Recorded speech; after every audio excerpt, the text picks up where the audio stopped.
यो दुनियाँको 5 बेस्ट आइडियाजहरू जुन हरेक स्टुडेन्टलाई थाहा हुनुपर्छ। Number 1 kaizen. काइजेन भनेको हरेक दिन सानो सानो इम्प्रुभमेन्ट गर्नु हो, एकै दिनमा ठुलो चेन्ज खोज्ने होइन, हरेक दिन 1% इम्प्रुभमेन्ट हुँदै जानु। नम्बर 2 80-20 रुल अथवा परेटो प्रिन्सिपल। तिम्रो 20% इफोर्टले 80% रिजल्ट दिन सक्छ, त्यसैले important topics, past question, high value टास्कमा धेरै फोकस गर। Number 3 pomodoro technique. लामो समय पढ्नुभन्दा फोकस स्टडी बेटर हुन्छ।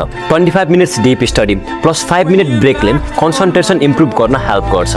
Number 4 147 revision rule. पहिलोचोटि पढेको कुरा बिर्सिन सक्छौ, त्यसैले राइट टाइममा रिभिजन गर।